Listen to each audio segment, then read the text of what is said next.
The Gospel according to St. John, beginning from chapter 19, BSB version. Verse 1.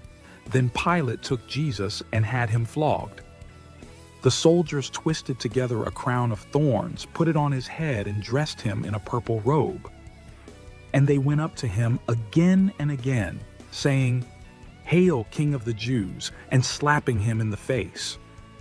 Verse 4. Once again Pilate came out and said to the Jews, "Look, I am bringing him out to you to let you know that I find no basis for a charge against him." When Jesus came out wearing the crown of thorns and the purple robe, Pilate said to them, "Here is the man."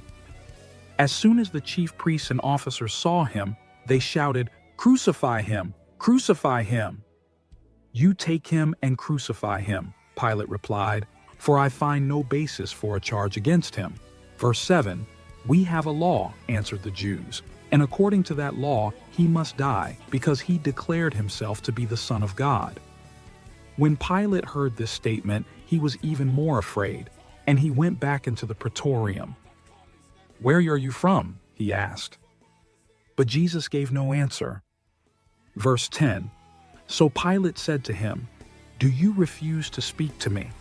Do you not know that I have authority to release you and authority to crucify you?" Jesus answered, "You would have no authority over me if it were not given to you from above. Therefore, the one who handed me over to you is guilty of greater sin." Verse 12, From then on Pilate tried to release him, but the Jews kept shouting, "If you release this man, you are no friend of Caesar. Anyone who declares himself a king is defying Caesar." When Pilate heard these words, he brought Jesus out and sat on the judgment seat at a place called the Stone Pavement, which in Aramaic is Gabbath. It was the day of preparation for the Passover, about the 6th hour. And Pilate said to the Jews, "Here is your king." At this they shouted, "Away with him! Away with him! Crucify him!" "Shall I crucify your king?" Pilate asked. "We have no king but Caesar," replied the chief priests. Verse 16, Then Pilate handed Jesus over to be crucified, and the soldiers took him away. Carrying his own cross, he went out to the place of the skull, which in Aramaic is called Golgotha. There they crucified him, and with him 2 others, one on each side, with Jesus in the middle. Pilate also had a notice posted on the cross. It read, "Jesus of Nazareth, the King of the Jews."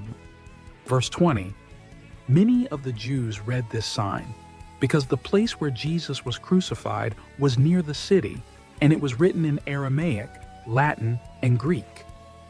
So the chief priests of the Jews said to Pilate, "Do not write the King of the Jews, but only that he said, 'I am the King of the Jews.'" Pilate answered, "What I have written, I have written." Verse 23, When the soldiers had crucified Jesus, they divided his garments into 4 parts, one for each soldier, with the tunic remaining.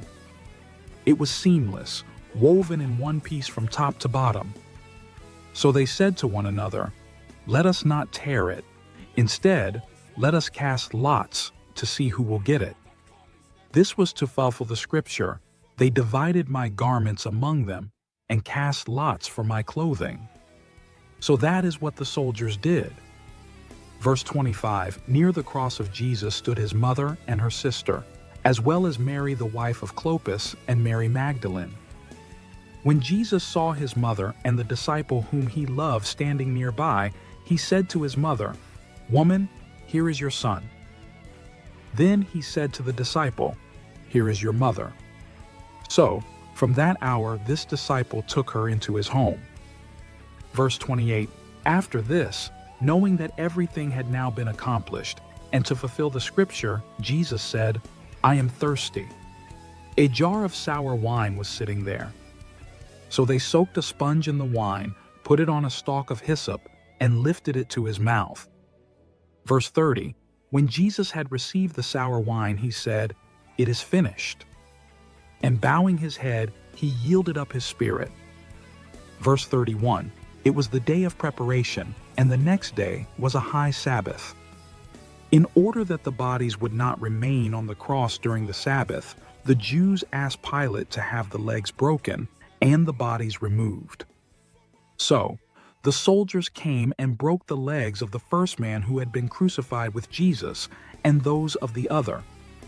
But when they came to Jesus and saw that he was already dead, they did not break his legs. Verse 34, instead, one of the soldiers pierced his side with a spear, and immediately blood and water flowed out. The one who saw it has testified to this, and his testimony is true. He knows that he is telling the truth, so that you also may believe. Verse 36, now these things happened so that the scripture would be fulfilled. Not one of his bones will be broken. 37, and as another scripture says, they will look on the one they have pierced. Verse 38. Afterward, Joseph of Arimathea, who was a disciple of Jesus, but secretly for fear of the Jews, asked Pilate to let him remove the body of Jesus. Pilate gave him permission, so he came and removed his body. Nicodemus, who had previously come to Jesus at night, also brought a mixture of myrrh and aloes, about 75 pounds. So they took the body of Jesus and wrapped it in linen cloths with the spices, according to the Jewish burial custom. Verse 41. Now there was a garden in the place where Jesus was crucified, and in the garden a new tomb in which no one had yet been laid. And because it was the Jewish day of preparation and the tomb was nearby, they laid Jesus there. The end.